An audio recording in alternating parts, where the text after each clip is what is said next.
Okay, I knew I would regret not getting him on camera while I was saddling him, because he literally exploded once he felt that Western saddle on him. You know, he took a little backward step, and I was changing size to do something on the other side of him, and he, you know, we almost got into a wreck. And I did have this feeling. I was thinking, maybe I should film him while I'm saddling him, because he may give us a response which is reflective of his personality. You know, he may want to do whatever, but I thought maybe it's a good idea to get on camera. I didn't, but he's still, his back legs are spread wide apart. If I move him a little bit, you'll see that he's still got that. Oh, you can see he's pretty tense. So anyway, just wanted to let you see that before I get in the arena and start working him.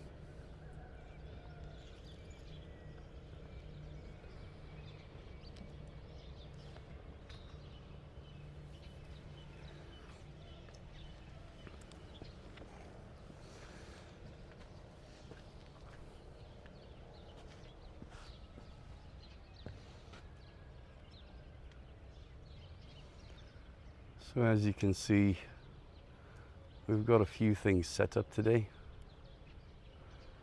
And it's nothing absolutely brand new for him. It's, you know, the same tarp we used yesterday. I've put a few cones up. There's the logs or the jumping poles that were there yesterday. We'll do a little bit of groundwork with him. I'll show you how I would warm him up and just do all my pre-flight checks with him.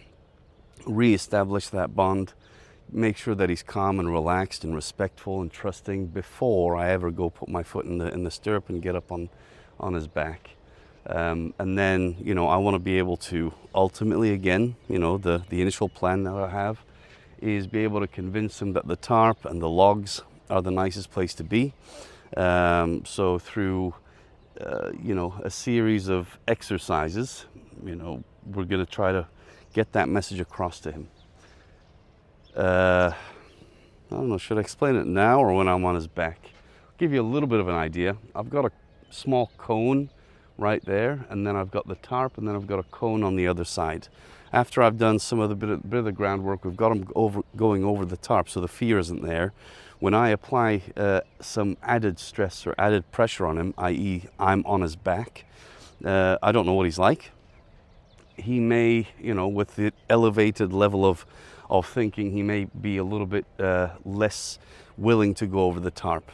So what we're going to do is we're going to show him that, you know, every time he goes over the tarp, that's going to feel pretty nice. When he gets to the other side, there's going to be a little cone where we're going to do some very basic circles around those cones, maybe 3, 4, 5, 6 circles around a cone.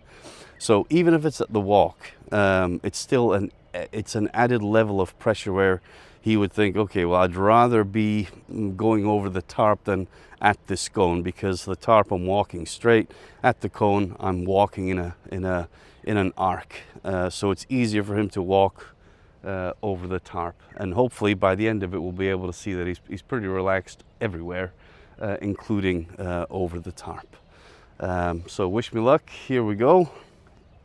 I'm gonna get in and just get started.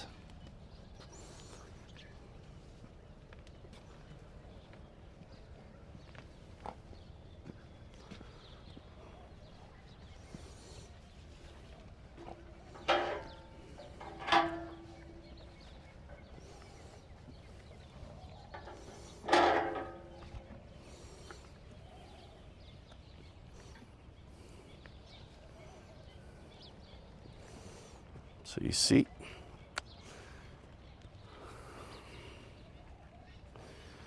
so initially I'm just going to be walking him around as relaxed as possible. Once I feel like he's doing well, might increase his speed a little bit, ask him to trot around in a few circles.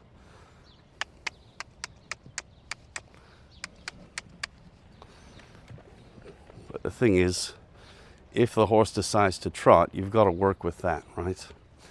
Because the trotting, when I'm not really giving him that much intentional energy asking him to trot, when he trots by himself, he's basically saying I've got a bit of energy or a little bit of anxiety or something like that, and that's absolutely fine. So he can go with that if he likes.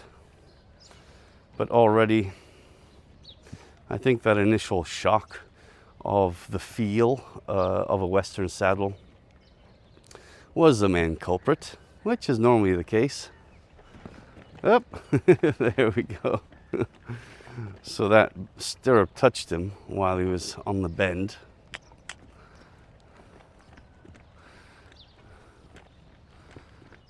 And he jumped out of his skin a little bit. But I like the way he spooks as well, you know? I was reflecting on the session that we had with him yesterday. I was thinking, I was talking with the owner as well. I was saying, this guy's he's a real thinker, you know? He's not one of the spooky horses like that are similar to, you know, like a gazelle type spook, where they're just terrified of everything. I think this guy, Mugheer, is able to think through things. He's able to think through things. He makes a decision, and then he goes with that. And sometimes that decision is not to go to the place that, you know, the rider has asked him.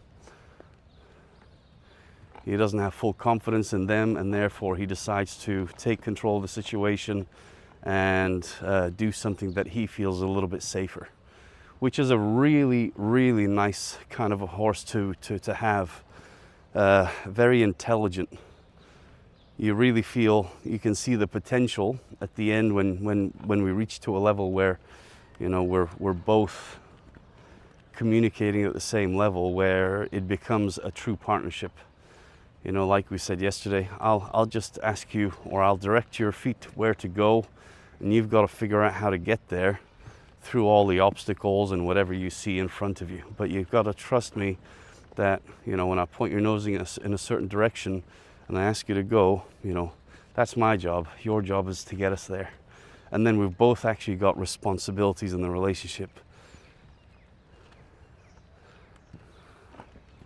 So already I'm feeling quite good about the progress. But we will need to trot him out a little bit, which is why I've got my long rope here today. We do need him to extend his legs, stretch his legs, because if there is any buck in him, I needed to get out here, not when I'm on his back.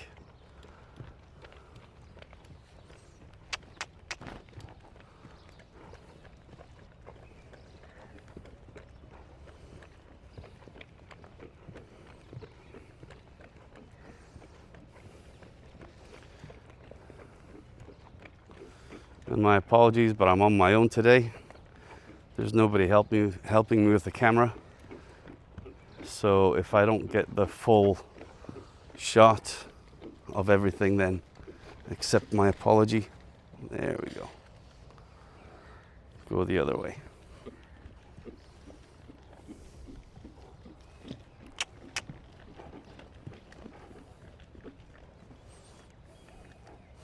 So yeah, he hasn't got the nicest feel yet with the rope halter and this, you know, in the lunging. You can see that when we're going to the right, his nose is tipped to the left.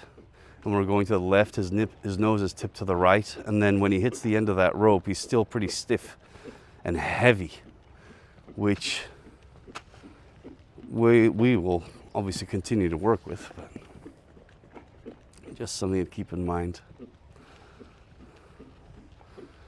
That's better. A little bit more of a nose tip to the inside. And here I might go in and tighten that girth up a little bit.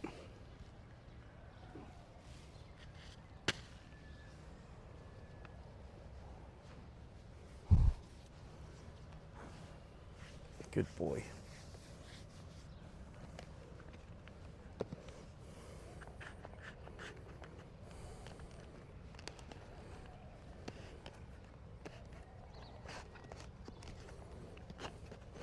And it's important that you, when you're working with your horse, you've always got him in mind, and you're trying to make it as easy as possible for him at every step. So even when you're tightening your girth, you don't want to just do it all in one go, one time, get it over with, and then off you go.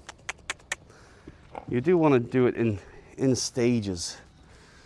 So in the morning when you first saddle your horse, you know, tighten it up so that it's sort of touching his belly and the saddle doesn't come off if he moves. And then, you know, once I fully trust him, all I would do is just yield his hindquarters a little bit, make sure his back legs are relaxed, maybe do that 6-7 times on each side. Then they would blow out. They'd get rid of that air that they're holding on the inside. You know, their girth would become a little bit smaller. And then I can just take that girth up a couple of notches or holes.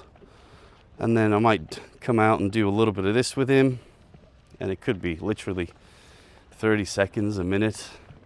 And then if I feel like the girth has gotten loose again, I'll just go and tighten it up one last time. So generally speaking, it would be the most polite way to do it 3 times with any horse.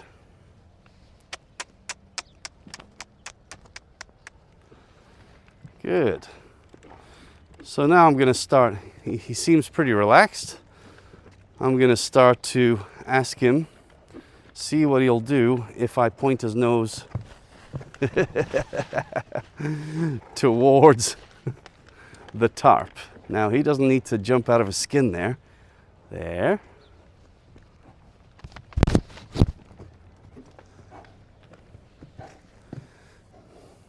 Okay. So you can understand why people would say that he is spooky. There, relax it there. So he wants to get away from it. I think I might let him. Good. But I am going to relax my hand and let him stand still if he's looking at that tarp. Okay?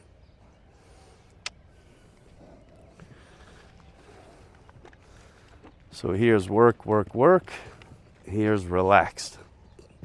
Nope. Here's work, work, work. And here is relaxed. Good boy. Take an interest there. Well done. Well done.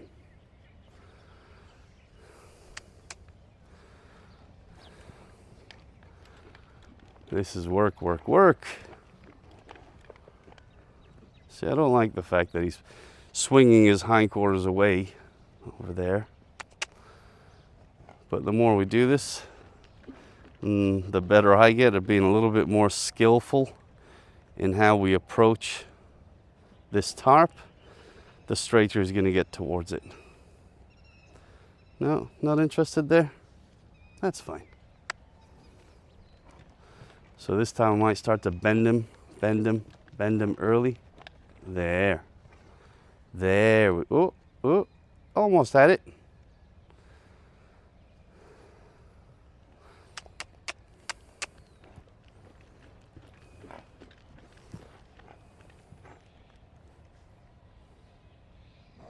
There you go. Yeah, good job.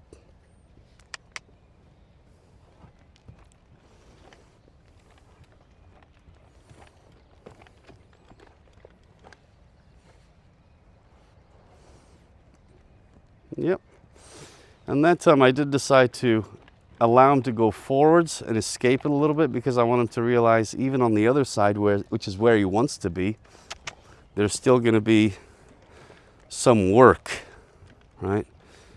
But then after maybe a couple circles here, I'm going to ask him just to face up to that tarp, and then I'm going to rest him.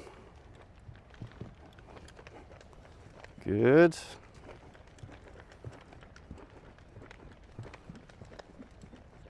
Good.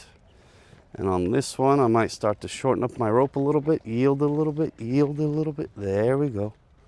There we go. Good boy.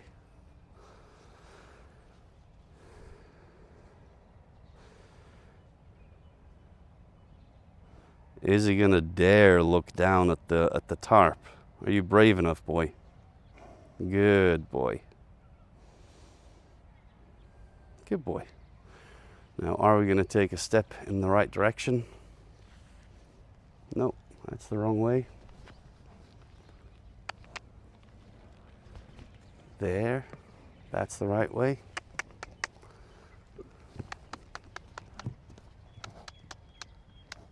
That's the right way. Good, he just touched it with his hoof there. That's the wrong way. That's the right way. Don't yield away from it. That's the right way. Good boy. Gonna let him just, I think he's about to poo there. I'll allow him, give him. And typically I don't let them rest when they do that because they get into a habit of, just actually trying to poo when you're asking them to do something so that they get a break. So I try not to make it a habit, but there, now we're getting interested. Now we're getting interested. Good boy. Good boy.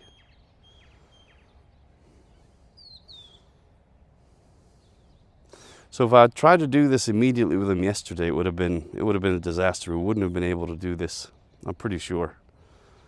But because we took it step by step yesterday and we introduced the concept to him in a logical way, I feel confident that we could step it up a little bit and make the puzzle a little bit harder to figure out.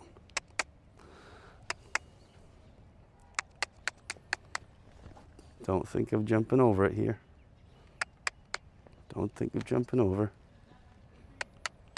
Do not think of jumping over. Why am I doing that? It's because he's walking towards me and thinking of jumping over. There. Good. So everywhere is pressure except there. Good boy.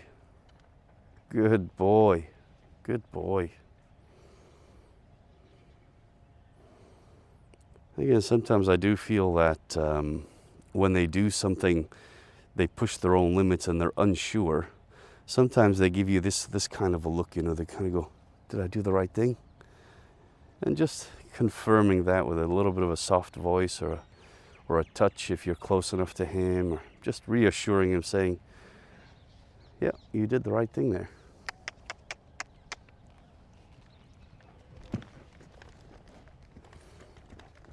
And then here, so he swings his back legs. We need him to think straight. No, he swings his back legs away. Here. Oh, did somebody just wake up? Hey? Did somebody just wake up? Hey? That's good. Let's yield right here. Let him know he did an amazing job. Habibi.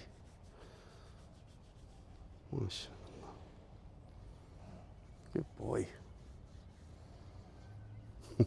You did amazing, huh? Now that is what I call a thinking horse, not a spooky horse. Good boy.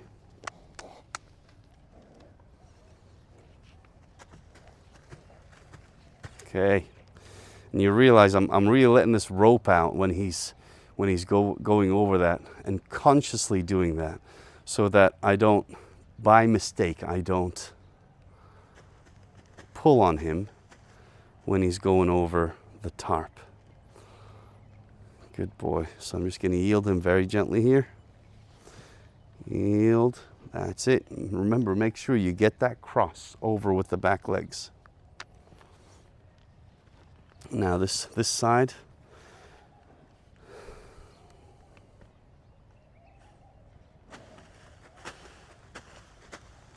There we go. There we go. And just because we're working with a tarp, a blue tarp, and that he's good now with a blue tarp, it doesn't mean that we fixed all the issues. And it doesn't mean that that is how you fix all issues. But what you've got to do is just find things that you and him both, or you and your horse both find challenging, okay? But if you're sort of working and trying to help your horse, you want to find something that your horse finds challenging regularly and consistently. Keep asking him the question, are you okay with this? Are you okay with that? Can you go in tight spaces? Can you go into a trailer? Can you go through bushes? Can you go up and down little up and down thingies in the desert? Can you go into water? Can you handle plastic bags? Can you handle bullwhips? And every time you ask him a question and you find that there is, and your aim is really to find those dark shadows, let's say, so that you're able to work with him and say, even that dark shadow, once I put a bit of light on it, i.e. I put the lights on, you don't need to be afraid of anything. So over a little bit of time, it's not even that long, he starts to fully understand that, okay, I can let my guard down a little bit here. I can trust this, the requests coming from this guy. So therefore he starts to develop a little bit more respect and a little bit more trust. And then we're starting to get into the, let's say, I don't know, officially we can become partners. Right now we're just getting to know each other. We're not married yet. Hey, bud. Okay, so what I'm going to do is I'm going to change this rope halter, and I'm going to use my Mikati reins. I've explained why before I like these reins versus other type of reins. They're heavy and extremely versatile. So even after I've put his bridle on, I can still do groundwork with him until I feel that we are at the right place.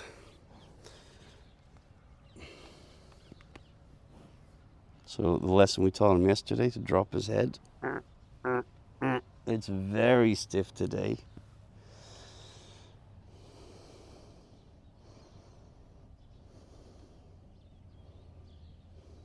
Very stiff. Not really willing. There. Tiny bit.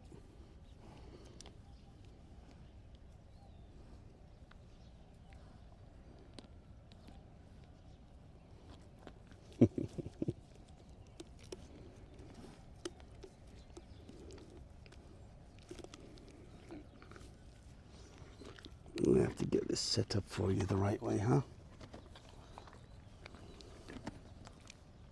Good. It's not too bad.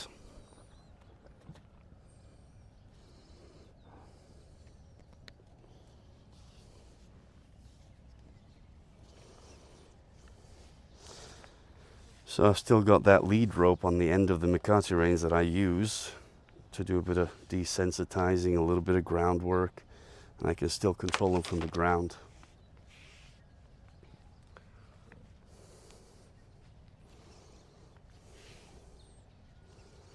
Okay, now I'm just going to take them all over the arena, get them moving, maybe break a little bit of a sweat. Now, I don't need them to canter, but I do need them to sort of, there we go. Good boy. Yield, and then go this way.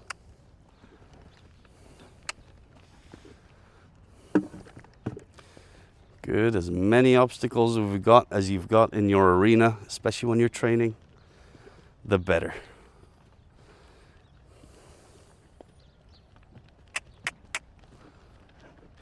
Okay, as I'm walking around now, Buck Brannaman, really, I watched one of his exercises, and it became the go-to exercises if I was in a little bit of a hurry and I needed to help a horse out quickly.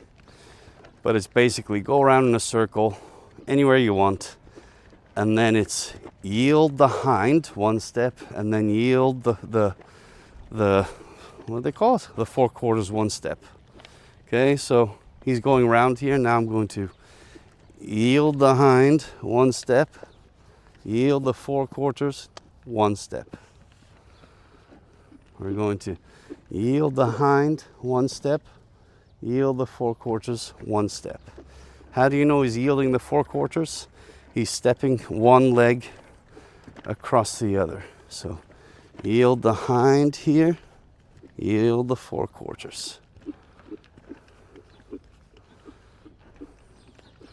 We're going to yield the hind, yield the forequarters. There's a wet patch here in the arena. Hopefully he's stable enough not to slide. Yield the hind, yield the forequarters.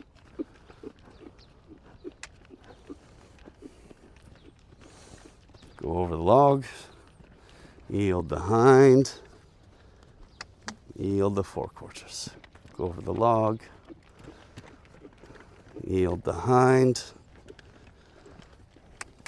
yield the yield the hind, yield the forequarters. Good boy.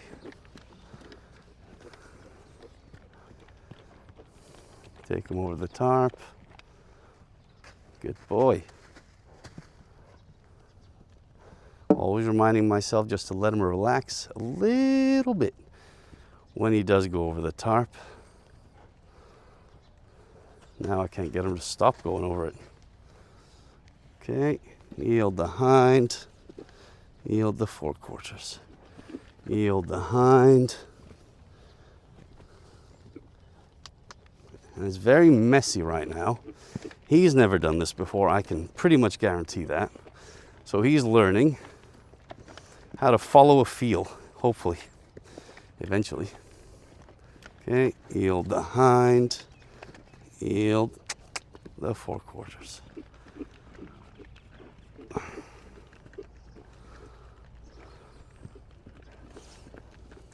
Yield the hind, yield the forequarters. Good boy.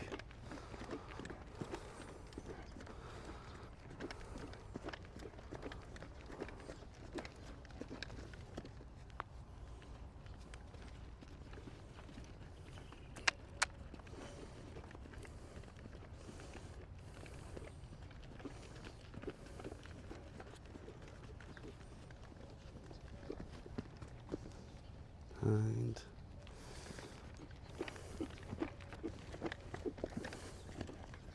Hind.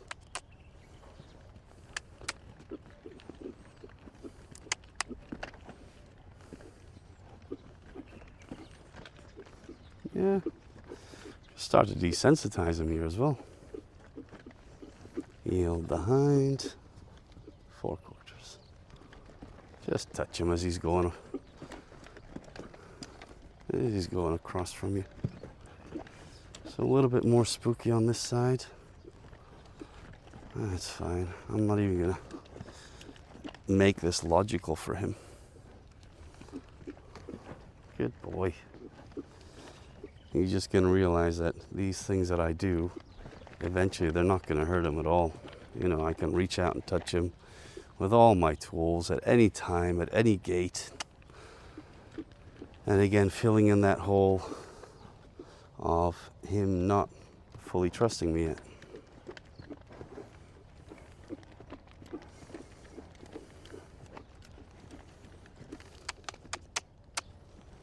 Good boy.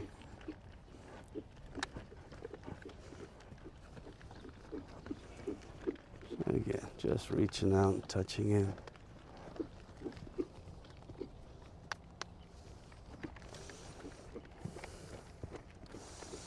So now that we're getting close to the tarp, I've let him out a little bit more so he doesn't have to do a tight circle. Good boy. Here, get him straight.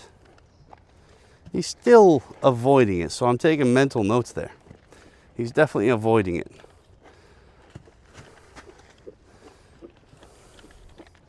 Good boy. But the way we get him to understand that that is the best thing that he can do in the arena is by letting him rest after we do a bit of hard work. And then he goes over the tarp. And then that's it. So with Mugheer, he's a little bit, what side was it?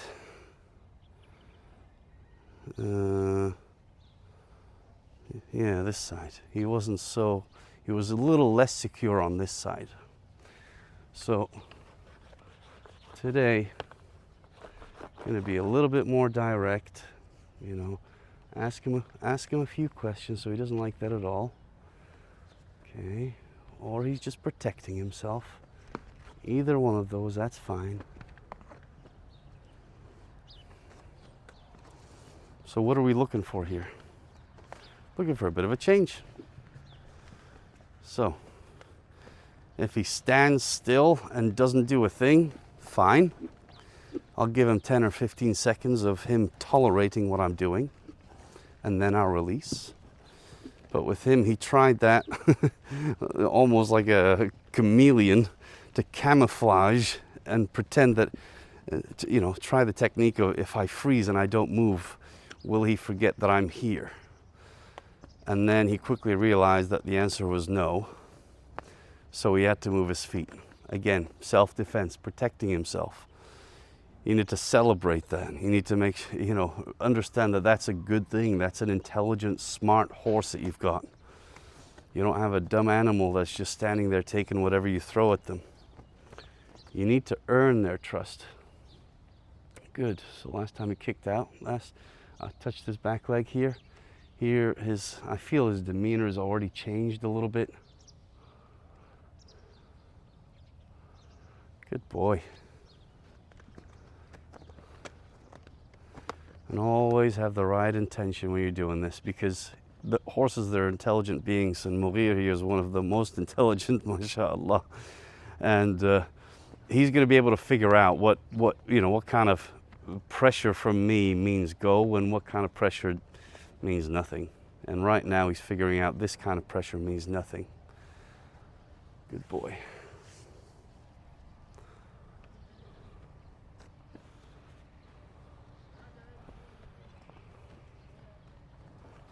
Good boy. I feel like he's breathing now. Before he was like a statue, rock solid. He didn't dare to move because he was so unsure of what on earth was going on. Good boy. Okay, so that's one side. Same thing on this side. Just because he's good on one side doesn't mean that he's good on the other. So here, what's he going to do? Is he going to take the same tactic?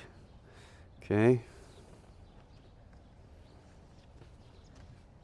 Can't really tell. He is a bit. He's questioning me. He's looking at me at the corner of his eye. He's got his ears tipped backwards. That doesn't mean that he's pinning his ears. He's actually just paying attention to the object that he's thinking about, he's aware of. And right now it's not about me, it's about the flag that he's paying attention to. Started to blink, blew out a little bit. There, and you can see the head comes down. Let's just move him a little bit, get those feet unlocked. I want him to know that he's allowed to move if he needs to move. Doesn't mean just because I'm waving this flag you need to stand still. Okay, so we found a spot that he does not like, right there. So my job is to stick with him until he stops. Then I release. That's a really good example. Good demonstration, Mugheer. Thank you so much. Here we go. Ah, much better. Good boy. So that took one time for him to tell me something and for me to respond and say it's okay. One time, man. Aren't you beautiful? Aren't you beautiful? Okay, so that's the top line there. That's the top of his bum, where he really crouched and he couldn't handle me touching it, you know, a few seconds ago. And now he's okay with it. But what happens if I go down here a little bit? Oh, look at you. Look at you, all chilled and stuff. Huh? And he's not going to be perfect. I'm not going to get him to the level of perfect today. I'd rather just do this with him regularly, consistently, with a lot of things, over a bit of time. That is the best way to develop that relationship. And the horse can really start to trust you.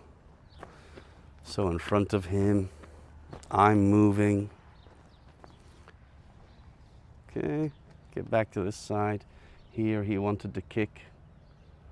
See right there, he wanted to kick before. Doesn't kick anymore. Good boy. Okay, I'm almost ready to get on. But final check is, can we bend him? Can we bend him? What does that mean? Does he understand what this snaffle bit in his mouth actually means? Is he so far down the path that nothing that I do is ever going to make him light? Or is there potential? Now that's the question, okay? And I'd like you to give us the answer. Oh, his neck feels nice and soft there. So same thing as we did yesterday with the halter and the lead rope. Let's see what happens today. So pick up very gently. Ask the question. Good, good. He's chewing and he gives. Pick up gently. Gently, gently. So I'm going to. There. You give, I give. Same lesson as yesterday. You give, I give. It's always going to be the case, Mugheer. If you give, you're going to get so much.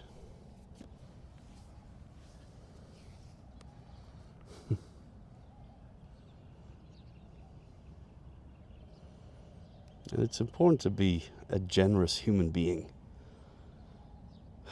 Life is so much better when you are out with a purpose of giving a lot more than you are taking. So, and that shows when you're working with a horse. In Arabic, there's a saying that says, "El-khayl min khayyalu," which to me, in my interpretation, well, a literal translation means a horse that's from its rider. But really what the saying is meant to illustrate is however your horse is, that's a reflection of you. If your horse is all spooky or aggressive or disrespectful or evil, then that's a little bit of a reflection on how and your capabilities, your knowledge, your personality, how you manage things, how you manage emotions, the principles that you use to tackle challenges in your life, the way you perceive life. Do you see things as problems? Do you see things as opportunities? All of these things eventually end up showing up in your horse. If obviously you're a horse trainer or you work with horses.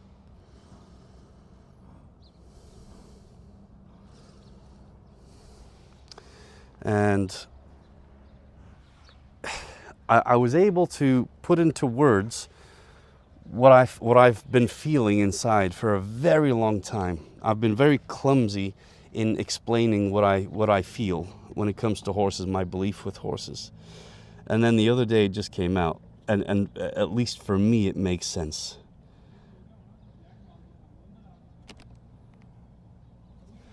So here it is.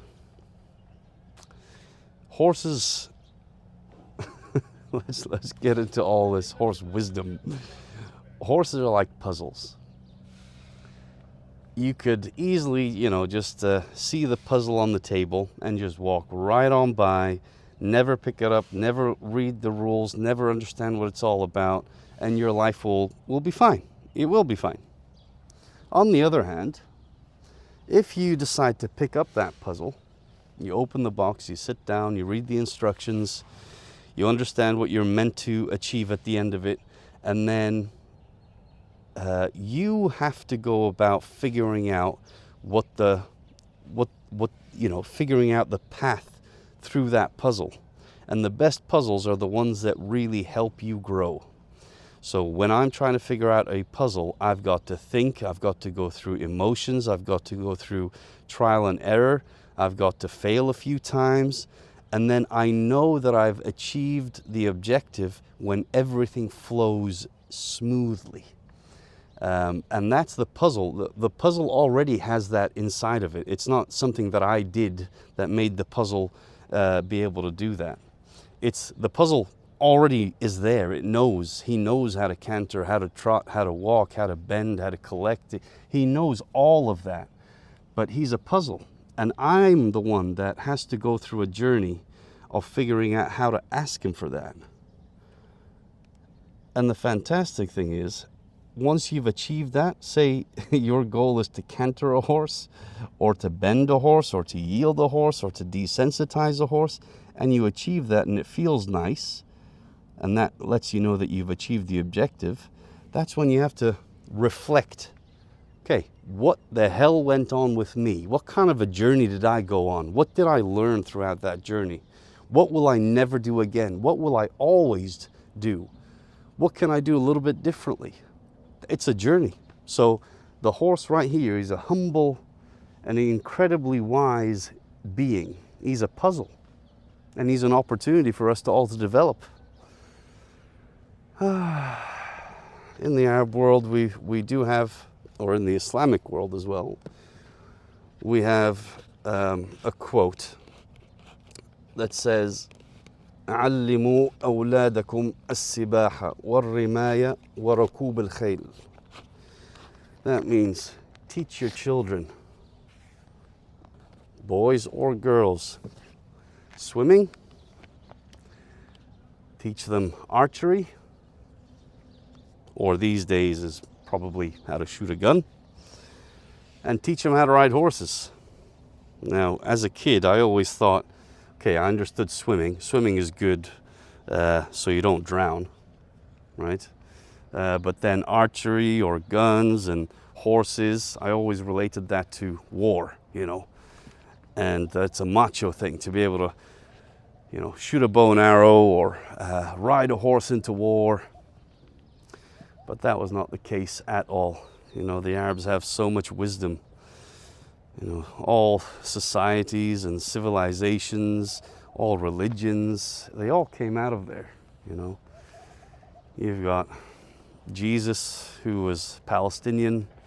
He was born in Jerusalem. Maryam, his mother, she's an Arab. You've got Muhammad, you've got Moses. All of them came from this part of the world. And there is so much wisdom that has been lost over time, which I feel the world could really benefit from in this day and age.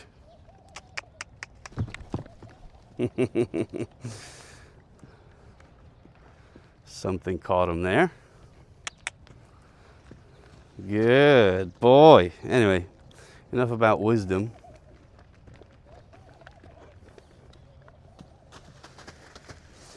But yeah, working with horses, riding horse, teach your kids how to ride horses. Back in those days, say 1,400 years ago,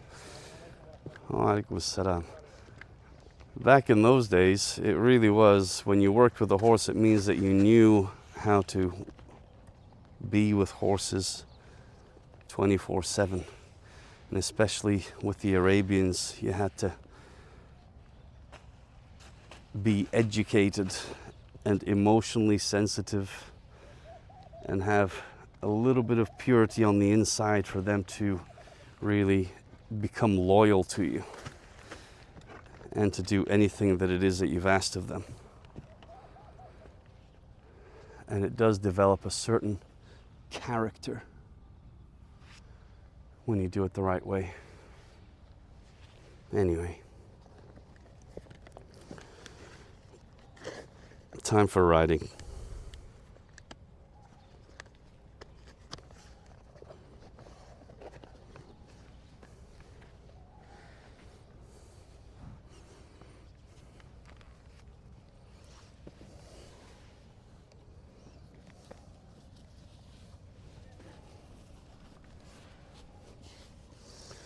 Okay, so as with most horses that have been ridden, a lot of them end up moving when I try to get on, but here,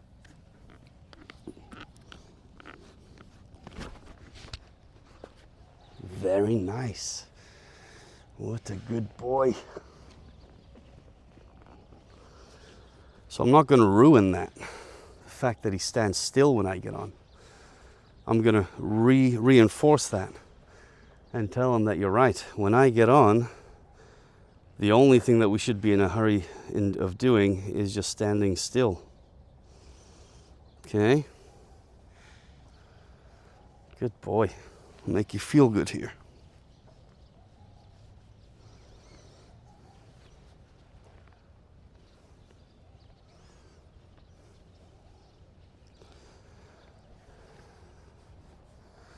So now he's decided to walk off.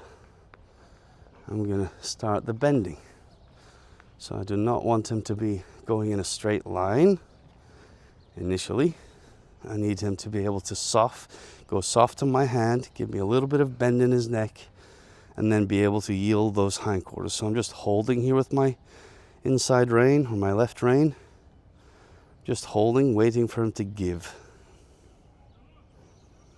Waiting for him to give.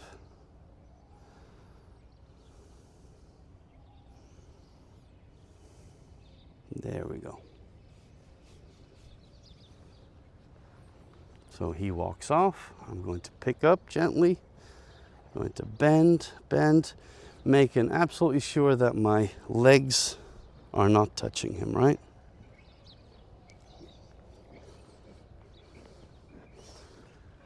And I'm sorry if I'm not in the frame of the camera, but I am working with him, and I need to respond to the situation wherever he is.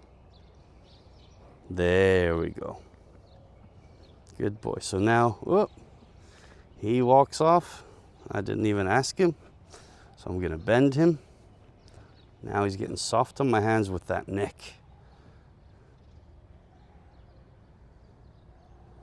I'm just waiting for him to give a little tiny bit. There we go. Because I want to get to the stage where I'm asking him to move, not he just moves whenever he feels like it. So now I'm going to ask him to move by gently just closing my legs. Then I'm going to cluck, cluck. Good boy. And as he walks off, give him that loose rein. And I'm going to let him go anywhere he wants in this arena. Okay.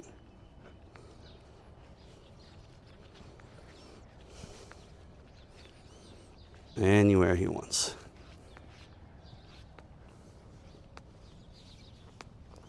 I'm going to try not to stay too quiet on him.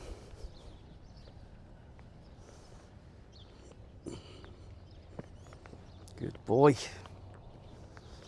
So what do I mean by quiet? Quiet is me sort of riding him without moving anything and not wanting him to spook or anything. No, I want to be conscious of the fact that my legs are what's meant to ask him to go or to bend or do something. And the reins connected to his mouth are going to be asking him to shape his head and neck. But the rest of it here, I need to be able to move around all over the Mugheer and be able to do a bit of work, say hi to a friend, pick up a flag. You know, if I was a cowboy, I'd have to throw a rope, crack a whip, all these kinds of things, but all consciously aware of the fact that I'm not touching with my legs. When I do touch him with my leg, that is when I expect for something to happen, something to change. Good. So now we're going to turn him by bending him to this side. Now stiff, very stiff, very stiff, very stiff, very stiff, very stiff. There, that was nice. Gonna bend him here. I'm gonna have to speed this up a little bit because I feel like I'm talking too much and not paying too much attention to him. So we are working together, buddy.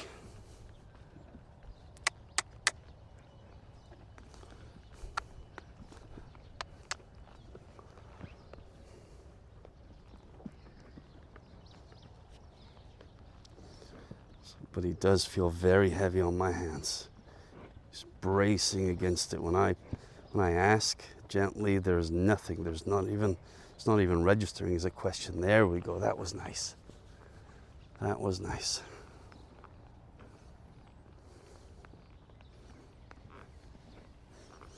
Now, just out of curiosity, I'm going to bend him around next to the tarp here until he gets a little bit comfy, gets a bit soft on my hand. That's all I'm thinking about. Soft on my hand, soft on my hand, soft on my hand. So there we go. Good boy. So you can see what we did from the ground. The message has been clearly received by Mugheer here. No need to worry about anything. Eh?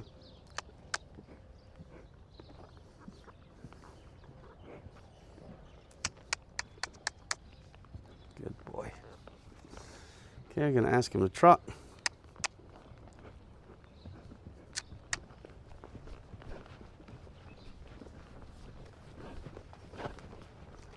I'm gonna ask him to slow it down. Focusing on those back legs, crossing over, and soft on my hands. Good boy. Just one step is all I'm looking for. Good boy.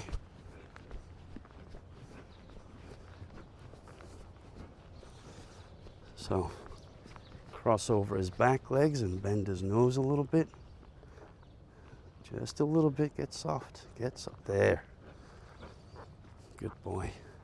And it has to be immediate, or with a lot of feel.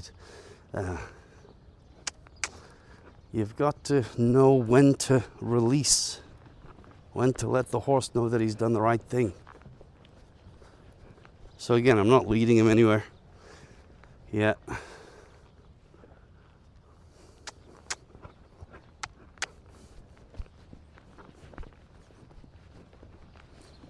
Good boy. Now we're just going to let him trot along. I'm going to wait for him to break gait before I ask him anything. So here, broke gait. That's when he feels me come back into the picture.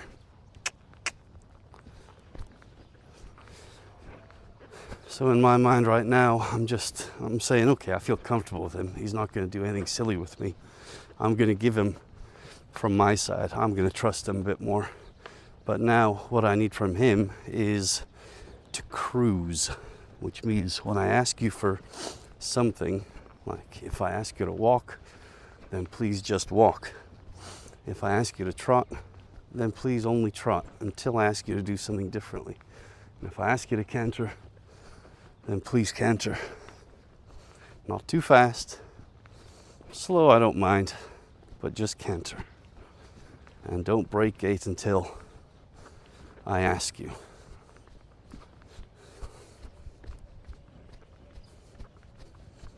Good. I'm just waiting. Sitting on the horse waiting for him to break gait so that I could apply that pressure again. Same principle as everything that we've been doing with him, right? We've always left him alone when he's done the right thing. And we've always applied the pressure when we need him to do something. Think of pressure as a question.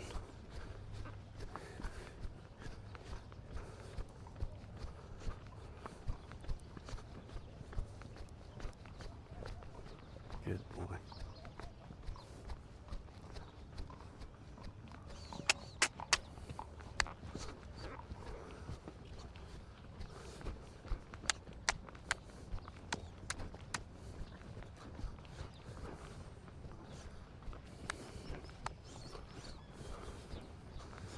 Okay.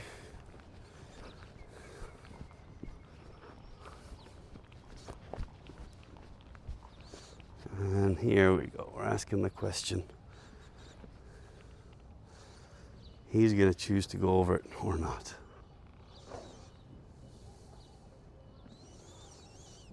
So, try to make that connection. All over the arena, there is a little bit of hard work or a little bit of work at the tarp. He gets to rest or walk. So what are we telling him?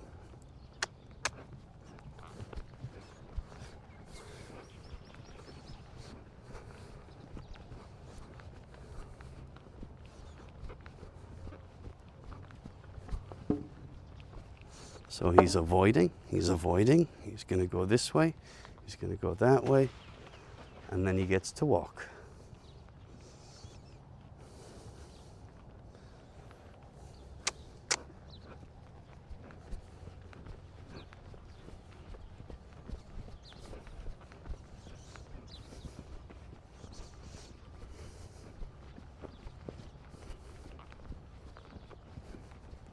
Is he avoiding? Yes, he is. So he's avoiding to my right, so I'm gonna make this area feel uncomfortable, and then I'm gonna make this area feel super nice. Okay, let's see if that had an impact.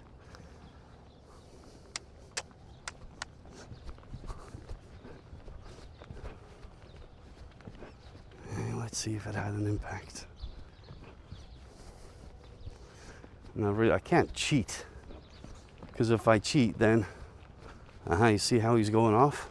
So I'm going to make this area feel uncomfortable. Make this area feel uncomfortable. Then I'm going to go back here.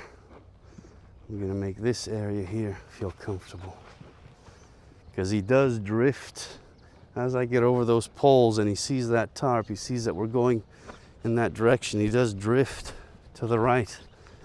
And this is just at the trot. So that means if I was cantering towards the jump, I can appreciate what people go through. Feels a bit straighter. This is the wrong way. So again, that makes you feel a little bit more uncomfortable.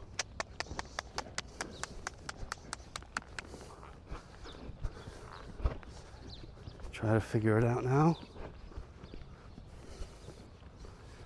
Easy. No, wrong way. Wrong way. Wrong way.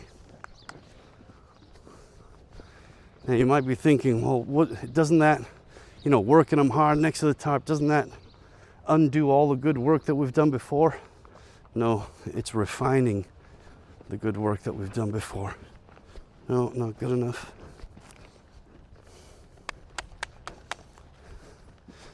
So I can't make success happen. I have to allow success to happen by setting up the right environment for it to happen. So here I can't make him want to go over the tarp. Oh, sorry, I can't force him to want to. There. He has to want to by himself. He has to figure it out. Good boy. Good boy. So what am I doing right now? Giving him a little bit of a break. Did 4 or 5 repetitions of him moving off to the right and me getting him to do a tighter circle.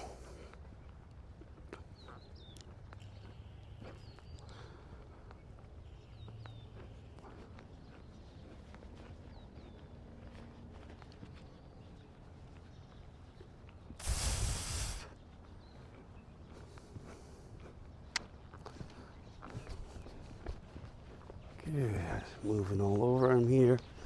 Now I'm going to ask him the same question. What do you want to do?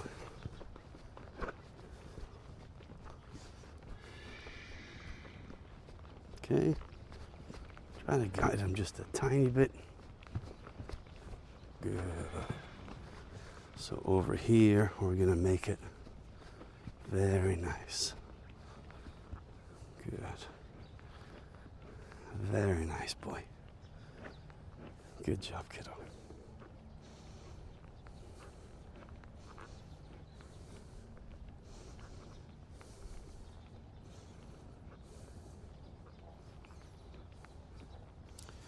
And again, there is a lot that we could do with him. I could push him hard. I could push him very hard. But honestly, I would much rather take it slow. And in fact, what I'm thinking of doing is actually maybe stop filming and take him for a nice long walk in the desert. Let me explore him a little bit more. See what he's like outside. And then I'll report back to you next time. And I think I will be, I hope I'll be working with him quite regularly. Okay, let's stop you here. Very good. Okay, so a lot of unexpected things, or well, not unexpected things, but he did what he did, and we worked with him on certain things. So initially when I put that saddle on, I didn't expect such a big response. And then that saddle with the tarp in his face immediately went him to, you know, got him to show me what he could potentially do when somebody's on his back. Again, does that fill me with fear when I see something like that? And I imagine that I'm meant to be riding him on camera for everybody to see. Not really, because, you know, the whole aim isn't to show how good you know, I can be at riding some kind of crazy horse. It's taking a very simple, step-by-step, logical approach with the horse where they get to understand what it is that you want. You know, if they're confused, you've got a way of explaining to them that, you know, this is the simple thing that we're asking for. Start with absolutely tiny baby steps. Even start with a thought. If the horse starts to think in the right way, you give him that release. You let him know that he's done the right thing. And then bit by bit, you can start to expose a few areas where he's not so sure of. He's a little bit spooky. He's a little bit unsure. He's not trusting. Great. Those are opportunities for you to go in and start to show him, look, if we're never in a scary situation, if we're never in a situation where you literally have to trust me, then how are we ever going to develop that trust, right? So we've got to go through experiences in life to be able to eventually trust each other fully. So this has been a nice first ride. It's not the end of the first ride for me. Like I said, we'll switch off and go out into the desert, have a bit of fun. It's going to be a very relaxed walk, hopefully.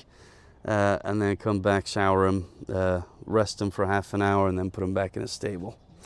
So, till next time, thanks for watching. And by the way, loving all the comments, really respectful, educated questions coming in, some great feedback, some great knowledge is being shared by everybody out there. I'm not the guru. So I'm also learning from the comments that you guys are sending, so keep them coming. Until next time, thank you.